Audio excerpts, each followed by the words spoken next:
na po ako sa inyong lahat. Salamat, maraming salamat po.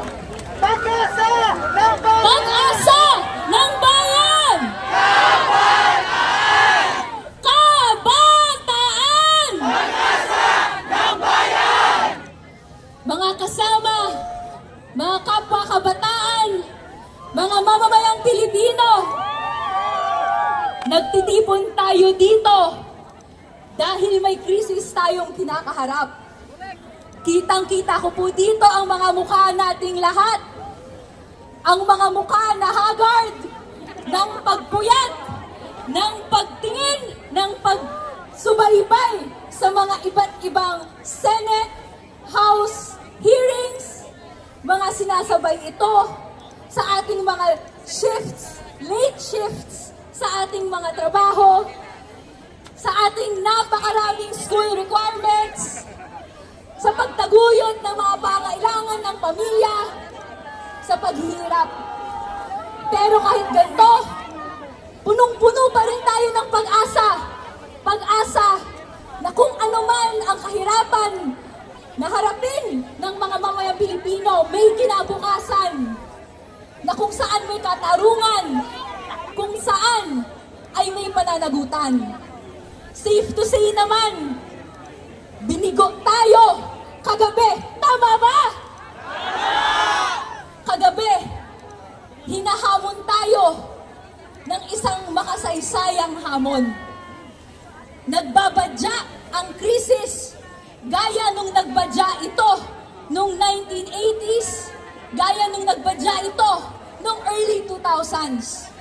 Naririnig natin sa ating mga ate, sa kuya, sa mga magulang, nababasa sa mga libro ng kasaysayan, kung paano tayo tumindig sa palapastangan ng ating mga institusyon.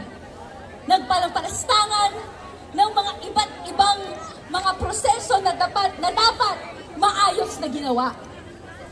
Hindi ito unang beses na binigo tayo ng impeachment.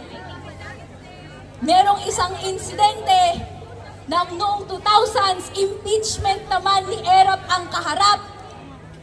Halos pareho ang ginawa ng Senado. Nariyan na ang moment kung saan tatanggalin na, bubuksan na ang Pandora's box, kumbaga. Titignan na ang ebidensya. Ano ang tindig ng Senado? Ayaw naming tignan ang ebidensya. Ayaw namin tong isiwalat sa publiko. Dahil dito, naantala ang paglilitis dahil ano ang lilitisin kung ayaw tignan ng Senado ang mismong ebidensya. Ngayon, ito ang bagong pakana na niluluto ng Senado. Huwag na tayo dumaan sa mismong step na kailangan nating ipilit pa na tignan ang ebidensya. Huwag na lang tayo maglitis. Ito ang sagot ng Senado sa nagbabadyang krisis, kung saan lahat tayo naghihirap. Pero nakita natin sa ating sariling mata sa pagsisiwalat ng mga representante ng taong bayan na may kinuhang pera, na may confidential funds na binulsa, na ginagamit ang mga pangalan ng Mary Grace Piatos, kahit Michelle Jokno, para maging kurakot. Ang tanong sa taong bayan, ang tanong sa kabataan, at gusto ko pong marinig ang ating nagkakaisang tindig. Papayag ba tayo doon? Hindi tayo papayag na ang kinabukasan ng kabataan ay ikurakot, na gusto nila at hahayaan natin sila na ito ay manakaw sa ating mga kamay. Ang hamon ng panahon, ang hamon ng kasaysayan ngayon ng kabataan ay tumindig, ay magkaisa at kumilos. Dahil kung ang Senado ay nagduduwag-duwagan, ayaw mismo tignan ang nakita na nating nasiwalat na dokumento, ang maglilitis. Tayo ang maghahatol. At kaya, patuloy ang ating pagkilos. Hindi tayo titigil hanggat makamat natin, hanggat makamit natin ang katarungan, ang pananagutan. Kaya ang panawagan sa ating lahat, huwag tayong tumigil. Bukas ay mayroon pang isa pang mas malaking demonstrasyon sa harap ng EDSA People Power. Iparamdam natin ang pagtanggap natin ng makasaysayang hamon na tinanggap ng ating mga susunod na henerasyon, ng mga nagdalang henerasyon noong 80s, noong 2000s at ngayon tatanggapin natin ngayong 2025. Sabi nga nila, there are decades where nothing happens. And there are weeks where decades happen. Ngayon natin, ipapasaganap ang dekada ng hustisya, ang dekada ng katarungan. Isigaw natin kung ano tayo, pag-asa ng bayan! Kabataan! Kabataan! Pag-asa ng bayan! Convict! Convict! Convict Sara now! Mga kababayan, sa loob ng maraming buwan, lumakas ang ating panawagan. Panagutin si Sara Duterte sa kanyang mga kasalanan. Isiniwalat po natin kasama ang mga makabayang kongresista ang kanyang paglulustay sa confidential and intelligence funds, pang-aabuso sa kapangyarihan, pananakot sa mga kritiko, sa mga aktivista, at pamamasista na nagdulot ng matinding pagdurusa ng sambayanan. Sa punto pong ito, tinatawag ko po dito sa stage mula sa bayan muna si Attorney Mary Colmenares.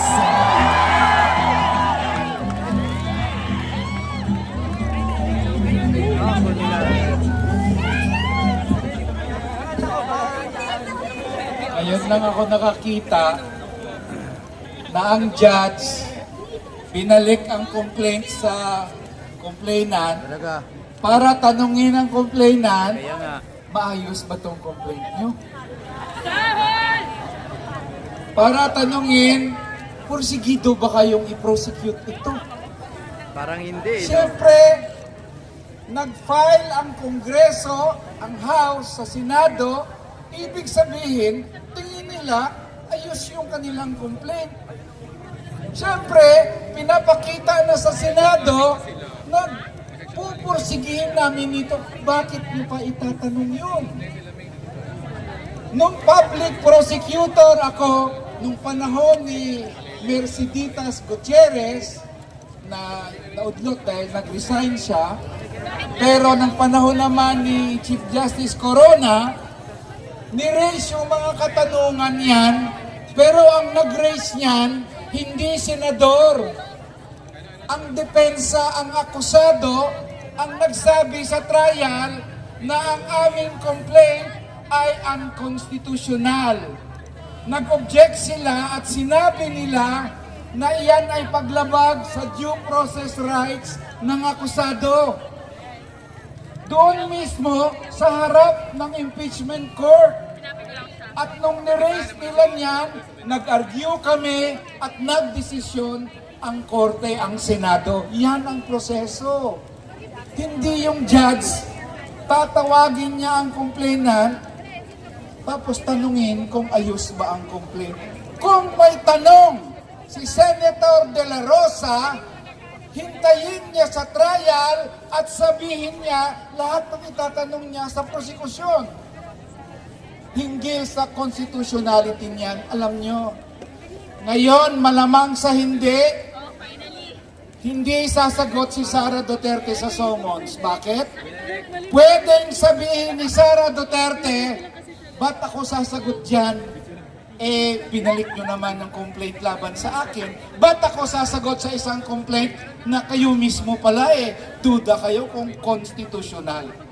Bakit ako sasagot sa isang complaint ni hindi ko pa alam kung porsigido naman ang prosecutor? Hintayin ko ang sagot muna ng House of Representatives. Alam nyo bakit tingin ko gawin ni Sara Duterte yan? Kasi mahirapan siyang sagutin ang impeachment complaint. Mahirapan siyang sabihin at ipaliwanag kung saan niya ginastos ang 612 million pesos. Kaya itong ginawa nilang motion kagabi, impeachment killer yon. Yung pangalawang tanong, kung pansinin nyo, impeachment killer yon dahil ang nakatanong doon, ang tinatanong doon ay 20th Congress. Hindi pwedeng sagutin niya ng House ngayon. Kasi ang tinatanong hindi ang 19th, ang tinatanong ang 20th Congress. Di Agosto pa yon. Kaya kahit magkandara pa ang House, nasagutin yan ngayon, baliwalain yan ng mga senador. Impeachment killer dahil yung motion na yon means that the impeachment is dead dito sa 19th Congress dahil ang nangyari kagabi was the first and the last session ng impeachment court sa Senado.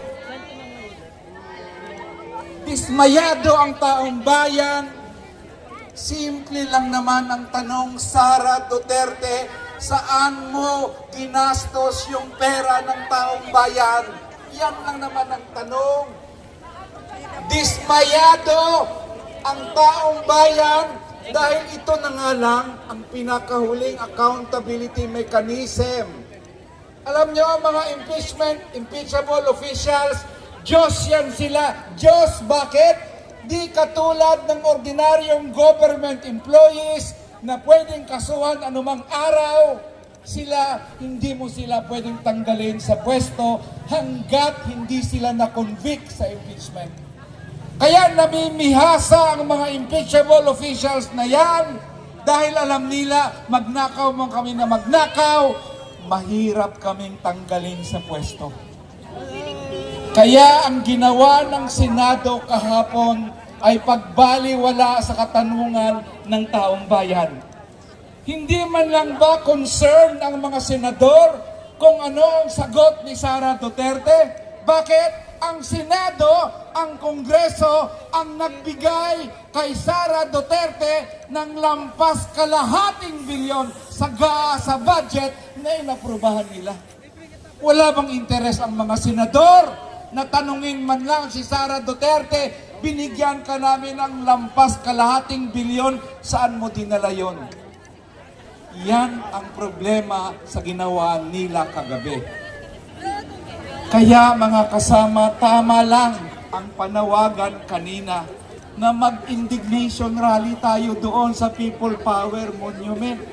Pero hindi lang yan, dapat sa iba't ibang probinsya sa ating bansa, may mga indignation rally din ang mamamayan. Kasi winaldas ang pera, hindi ng mga senador, hindi ni Bongbong Marcos, pera ng taong bayan. Maka Duterte ka man, maka Leni ka man, maka Marcos ka man, pera nyo yung minaldas ni Sara Duterte. Kaya dapat lang manindigan tayo bukas, simula bukas. Dismayado at galit ang taong bayan, sabi nila impeachment, ihain sa House of Representatives, hinain ng taong bayan, tinransmit sa Senado ang impeachment complaint, binasura ng Senado, pinatulog, dinribol ng Senado ang impeachment complaint. Kaya, tapos na ang ating kalampag sa mga senador, tapos na ang ating pagpunta at pagmamakaawa na. Dinggin nyo naman. Tapos na yan. Sa ngayon, ang laban ay sa kalsada natin dalhin. Mabuhay ang sambayanang Pilipino. Mabuhay tayong lahat. Maraming salamat.